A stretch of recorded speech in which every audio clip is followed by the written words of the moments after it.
I honestly don't see why you're needed by this company." With a frustrated expression on his face, Keith, my boss at the company where I work, told me this. Keith, if anything, is superfluous. He frequently uses phrases like "you make too many mistakes" or "you're slow at your job" to disparage subordinates he doesn't like. He fired me regardless of the veracity of these allegations. "Never again reveal your face here." He threw a fit and declared that I was dismissed after I retaliated a little for his terrible behavior. When I heard that, I quietly walked out of the room. He would never have anticipated what transpired, but he was presumably pleased to get rid of a boisterous subordinate. George is my name. 3 years ago, after graduating from college, I, a 25-year-old man with a sweet addiction, started working for a confectionery firm. Our business began as a modest suburban family-run store, but it progressively expanded and became a corporation. Sales have been soaring ever since. We have opened a number of stores, mostly in the city. Given the expansion of the internet in recent years, blogs and social media have probably had a significant influence.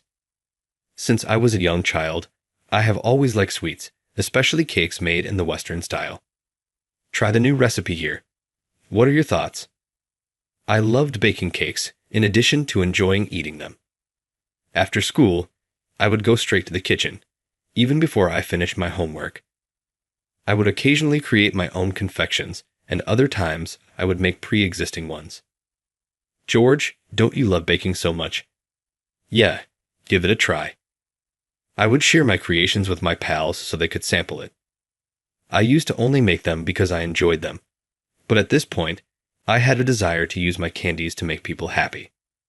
Although my buddies served as my taste testers, I did felt a little terrible for them. He quickly took a portion of the tiny clear plastic packet I gave him and put it in his mouth. It tastes good. Every time I brought him candy, he seemed delighted. It seems that he also enjoyed sweets. It's been said that birds of a feather flock together, and even as a little child, I understood that to be true. However, it has a hint of sourness. Sour, huh? Perhaps I added too much sauce. The berry sauce was sandwiched between 2 layers of sponge cake. Maybe I used the wrong sauce, or maybe I used too much. I wrote down his comments in a little notepad so I could think about them later. I used it as a doodle book during school recess as well. It was an odd, simple notebook with notes about baking interspersed with drawings of robots and monsters. Aside from that, it tastes really good. Thank you. After making a fresh batch, I'll bring some more. After packing the notebook containing his comments into my bag, my companion, and I hurried to the local park. I wasn't caged up indoors all the time just because I loved baking. Like any other child, I also liked to run about and play outside. In retrospect, I can say that my early years were enjoyable, creative, and energetic. My mom in particular was particularly concerned about my pastime, though. Are you baking again, George? Indeed. I developed a brand new recipe.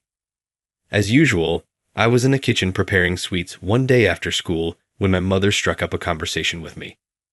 Don't you think you and your friends should play outside more often?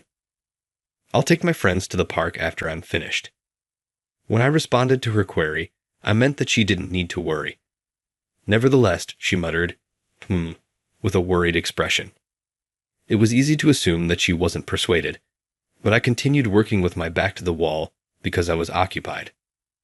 All right, but since you're a boy, you ought to play outside more. All right, so what is the connection between gender and baking? I wanted to bake, so I did. I refused to allow anyone to get in the way of it. Every time I answered this question, I did so in a way that was a little defiant. As I carried this mindset throughout high school, my mother finally stopped bringing it up. After witnessing my true enjoyment, she most likely come to terms with it, or perhaps she simply gave up. In any case, I was happy as long as I could continue baking the way I wanted to. George, how is your college coursework going? On a Saturday morning, I was scrubbing the dishes and baking some sweets when my dad came over and inquired. Well, everything is going fine. All right. Just make sure you complete your college education. I am aware that my father has always been stern and has insisted that I prioritize both my studies and athletics. He never once instructed me to stop baking, which made me think he could be the traditional, stubborn kind. In fact, there were moments when I thought he was suddenly on my side. I'd eventually completed my college education without needing to take a gap year or repeat a year. Here, I used my passion for baking to my advantage and was hired by the confectionery firm I currently work for. I started off working at one of the stores, but I was moved to the head office last summer, where I currently work in the accounting division. Hold on, this is weird. The figures don't add up. Since I'm the kind of person who works best on my feet, spending all day at a computer doing math is really difficult for me. I've only had time to bake on the weekends since I started this job. Another cause of stress for me has been the significant cutback in the amount of time I spend on my pastime. One more thing. I and everyone else in the accounting department are always stressed out by a certain someone. Hey George, there were errors in the document you created once more. Double check your work before you submit it, yelled Keith, my supervisor, just now. It's me who receives the reprimands for these errors. I'm sorry. Are you able to identify the errors? I'll check it over and submit it again. Keith responded to my question by saying, Come on. Don't go around asking people about it. Look for it on your own. You realize you're not a child. With his hands on his hips and a half smile of incredulity, he stated this. He could simply tell me if he knows there are errors, but he chooses not to. He likes this power play, of course. Even though he only ever smokes or stamps papers, he is always criticizing his coworkers for small errors. I apologize. By the end of the day, I will locate it. He gets upset if we disagree, so the accounting department coworkers keep quiet. Keith takes advantage of that to become even more controlling. Everyone now experiences chronic stress as a result of this destructive cycle. Errors, where might they be? I checked to be sure Keith was gone, then muttered to myself as I looked for the errors he had pointed out. He would have another tantrum if I didn't put down what I was doing and concentrate on this. In this setting, it had become our responsibility as subordinates to keep him happy, and that had become our main concern. We would be depressed if we didn't at least whisper grumbles to ourselves. The mood in the accounting department was at its worst as a result. Although the material appeared to be acceptable, Keith's approval stamp was clearly visible on the PDF he returned. Only because Keith himself had examined the material should the stamp have been present. Is that a typo? After giving it some thought, I proofread the document. Despite going over it multiple times, nothing appeared to be incorrect. Oh, we're at it once more. This was not the first time such an incident has occurred.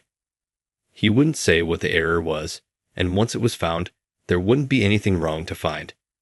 It was a situation that had happened several times previously. Keith was engaging in what was essentially falsification. Well, such a prickly fellow. I had a senior colleague look it over just to be sure, but once more, there were no errors. I returned it to Keith exactly as it was, with no modifications. He causes needless suffering to his subordinates in this way. He discloses trivial or even non-existent errors to his superiors and claims credit for fixing them. To put it another way, his work consists entirely on pointing fingers and fabricating accomplishments. Documents had recently been changed and portions of data erased. Some have attempted to obtain proof and inform the superiors about him, but they appeared hesitant out of concern for reprisals. I continued to work as hard as I could under such circumstances.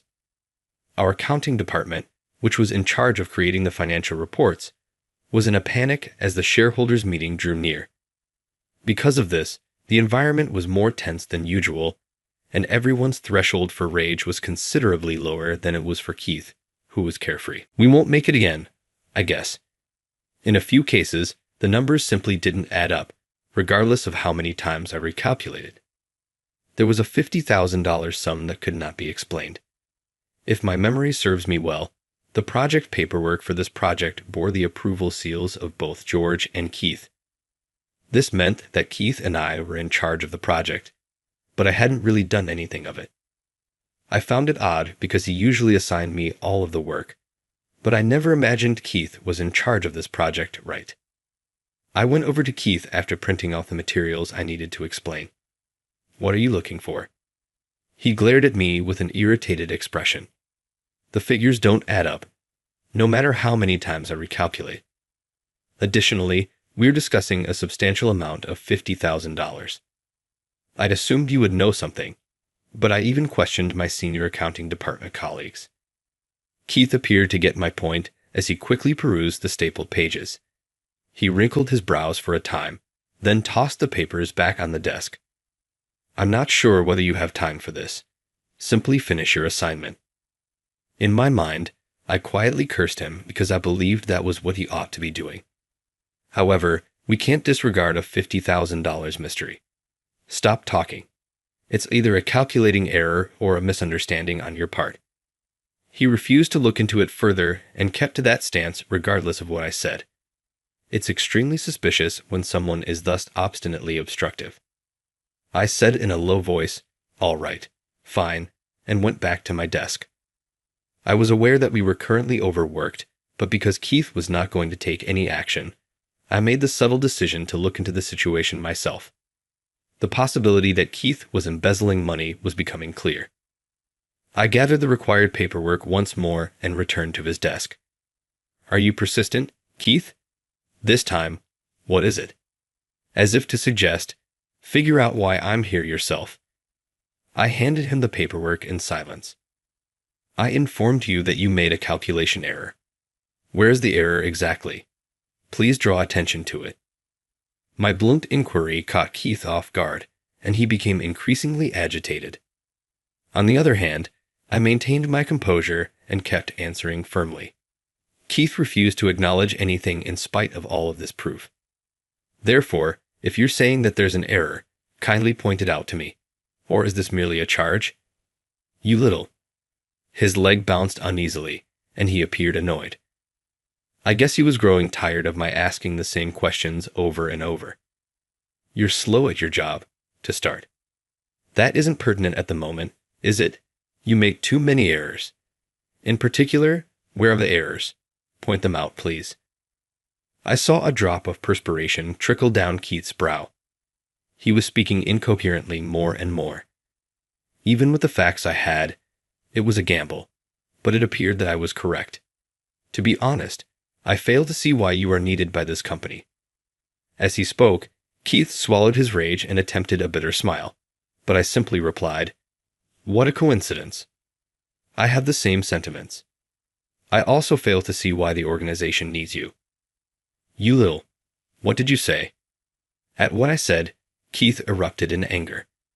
His smirk soon gave way to a look of rage as he yelled so loudly that his voice could be heard throughout the workplace. You've been fired. Never again reveal your face here. The abrupt announcement of my termination caught me off guard. He went farther than I thought he would. He continued to spit forth a barrage of insults while I stood there wide-eyed, even in his rage. Keith had gone absolutely crazy and was now a ferocious beast. I left the workplace after apologizing to my senior colleagues for my inability to defuse the situation. I pulled out my phone and called someone as I was walking down the corridor. Hey, I want you to proceed with that issue we talked about earlier. The other end's voice was one of satisfaction. Yes, that's all. Thank you. After hanging up, I returned it to my pocket.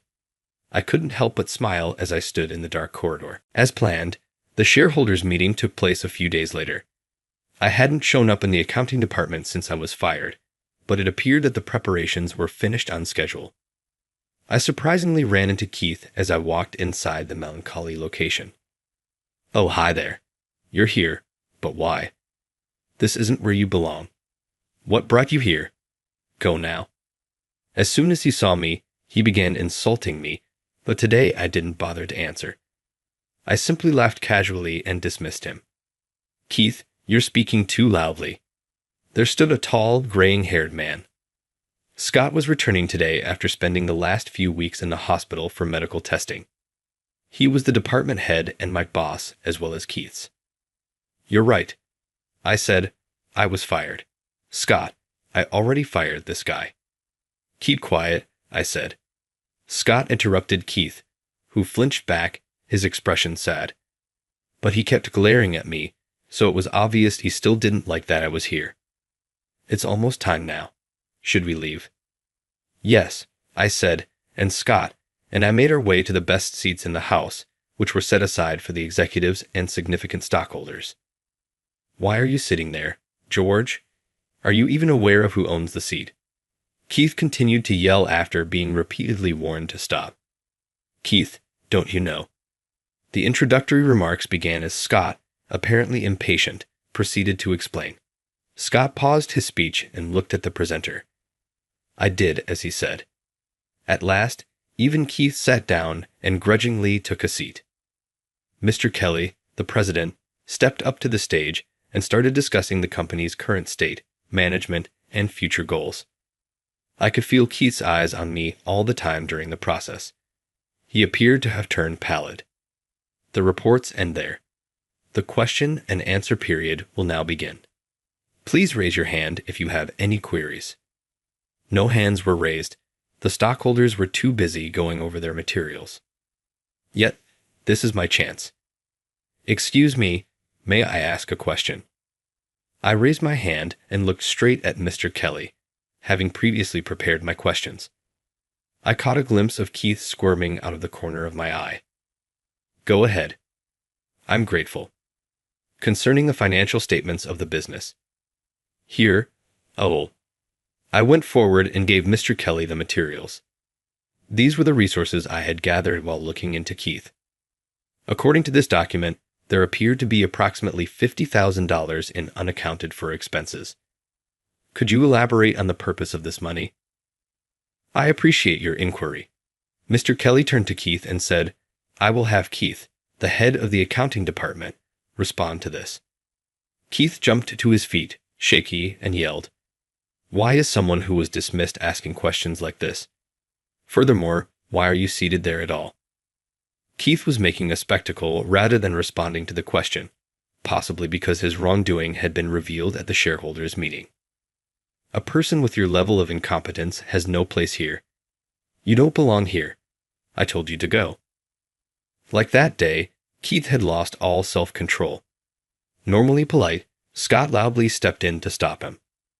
Keith remained still for a single word, possibly taken aback by his customary manner. It is quite reasonable for him to be present at the shareholders' meeting on this side, no less. Nothing is wrong with it. Keith's expression became blank in bewilderment as he listened to Scott's statements. He fidgeted awkwardly with shame, as if he had regained some of his composure. Keith, take a look at this. Having said that, I produced a copy of a document, a proxy statement, to Keith. When Keith understood what it meant, he started to shake once more. He must have realized who he had betrayed and the consequences. According to the proxy statement, his older brother owns over 60% of the shares, making him the primary shareholder. On his behalf, he is attending. Yes, this was a very unpleasant truth for Keith, and he fell back in his chair when he heard it. He uttered only barely audible moans, as if unable to speak. This company's president is my father, Richard Kelly. Earlier, he was the one on stage telling the stockholders what was going on. My father assumed control after my grandfather, the founder, passed away. The biggest stockholder, my older brother Samuel, is employed in a totally unrelated field to confectionery. What I'm going to inherit is the cake shop. My brother was a senior in high school while I was in second grade. My father started talking to him about the future about the time he was accepted to college. Yes, it's still a long way off, but I'd like to entrust it to you as the eldest son. My brother, obviously distressed by my father's severe tone, scratched the back of his head. Playing loudly with a dual-screen square handheld game console next to them, I was just 8 years old at the time and didn't understand the scenario. Dad, you know I'm not really a fan of cakes, right? My brother had less of a sweet tooth, which was a sharp contrast to my love of baking and sweets.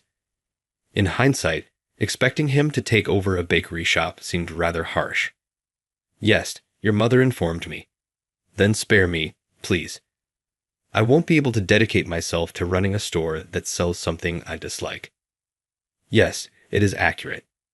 However, the store was still a little family-owned enterprise at the time. Sales, however, were rising steadily.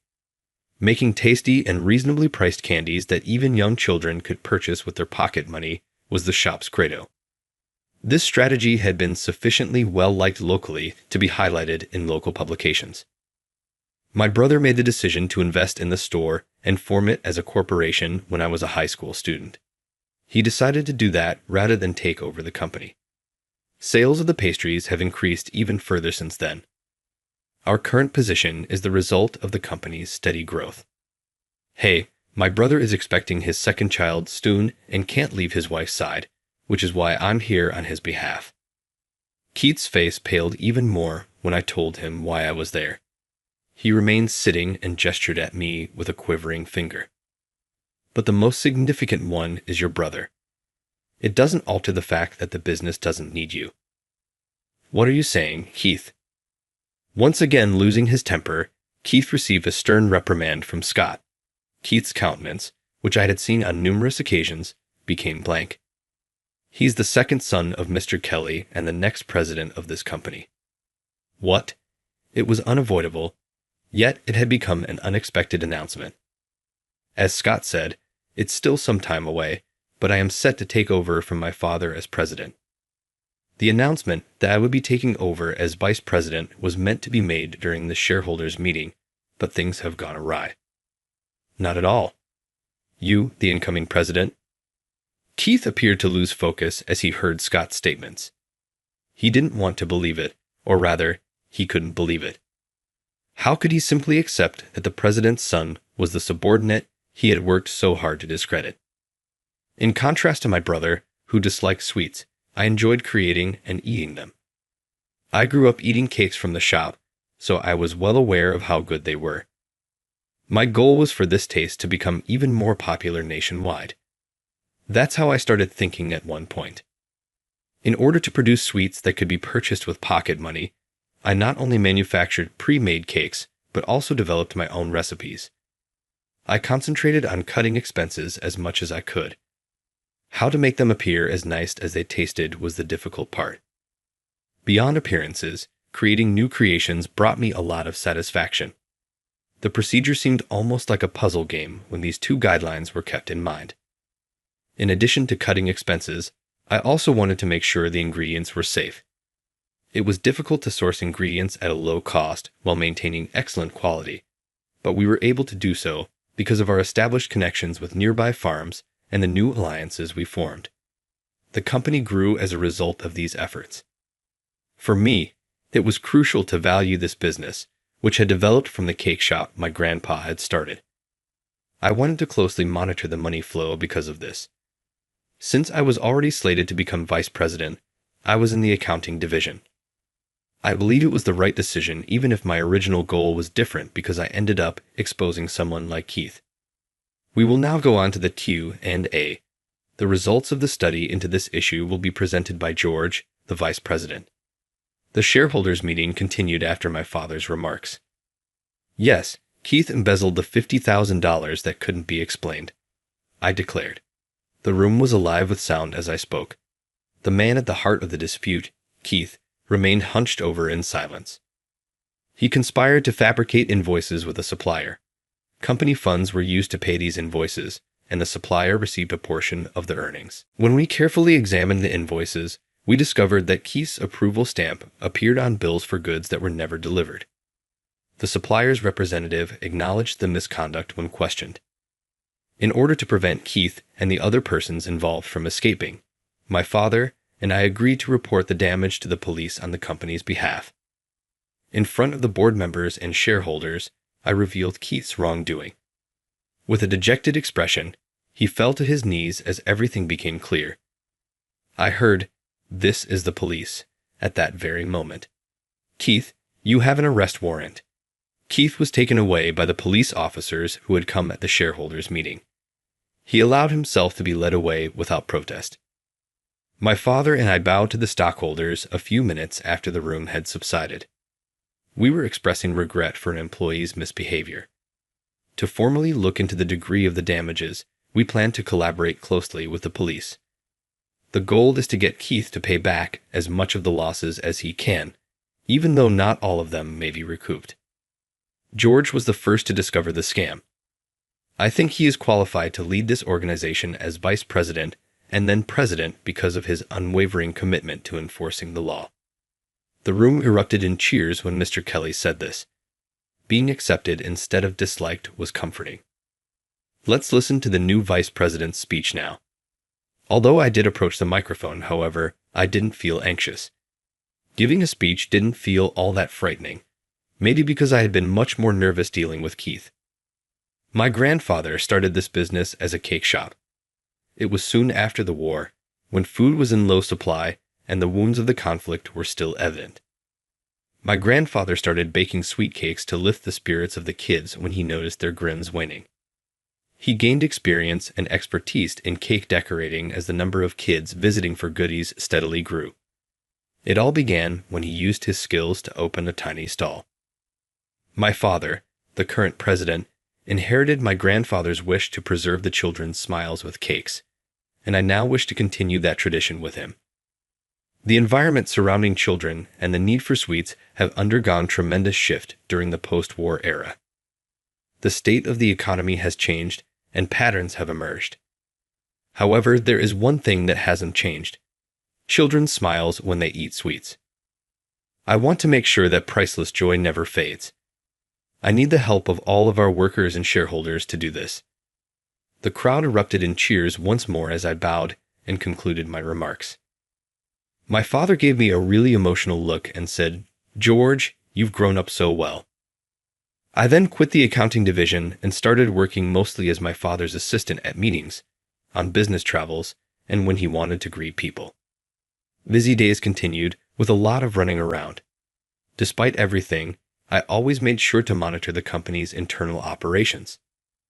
I was often in the product development division. This feels less like work and more like a continuation of my previous pastime. It tastes good, but maybe a little too sour. I eventually moved to the side of judging other people's cakes. Children may find it unpleasant if the sourness is too intense. Although I appreciate the request, I do feel a little alone. Even asking my dad if I can work in the development department more often is something I'm considering. This size could present a choking hazard. Could you perhaps add some holes or make it smaller? I was concerned that my incessant criticism could irritate people, but the development department staff assured me that it was beneficial. I've known a few people in this department since I was a young child. Fortunately, everyone trusted my opinions, maybe because I've been eating the company's pastries since I was a child. Are you only here to taste the cakes, George? I was mocked by Edward, the development department director, who has known me since I was a young child. Obviously not. I'm here to observe the progress of the development project. Everything is fine. Additionally, your exact counsel is always quite beneficial. Knowing that I wasn't merely circling about was a relief. I used to work in the accounting department, and I occasionally showed my face there as well. The department head is now one of my seniors who always looked out for me. Under Scott's tutelage, he appears to be settling into his new role. He'll likely succeed even in this new managerial role because he's good at taking care of others. Oh, Mr. Kelly, good afternoon. Good afternoon, indeed. The accounting section has a more upbeat vibe than it did previously. It's most likely because the problematic person who threw tantrums, made up mistakes, and tossed work on others is no longer there. Since then, working has been considerably simpler. Above all, we don't get yelled at, and we can communicate with our managers more readily. The office erupted in laughter when one of the coworkers mentioned that. Yes, it's a positive result if they can now laugh about what happened in the past. Sincerely, I'm relieved they weren't traumatized. I was happy that I hadn't made a bad choice. During a break on another day, I decided to stop by one of our stores. Originally a tiny cabin that my grandfather constructed by hand, this was our first store and has undergone multiple renovations. Hello. A bell rang, and a parent and child stepped through the manual door. A young child, perhaps 4 or 5 years old, appeared to be thrilled by the pastries. More customers soon arrived. As the kids selected which cakes to purchase, they were all grinning broadly. Some of them filled their small baskets with so many cakes that they appeared to be about to overflow. Although it was wonderful to watch, I questioned whether their mothers would discipline them for grabbing so many. Funny, this reminds me of the past. We can purchase as many cakes as we choose now that we are grown-ups. They refer to that as a shopping binge. The exhilaration of being asked to choose only one favorite dessert, whether it was the same cake I always had or the risk of trying something else, was what I enjoyed most though. I was the kind of person who was always up for trying something new. Finding different kinds of cakes was like embarking on a true journey. The children who are currently selecting cakes in the supermarket are undoubtedly experiencing the same thrill. There are a lot of smiles here because of this. It's time to return to work and give it my all then. My goal is to preserve those smiles and pass them on to the following generation. Keeping that in mind, I started working on my next assignment.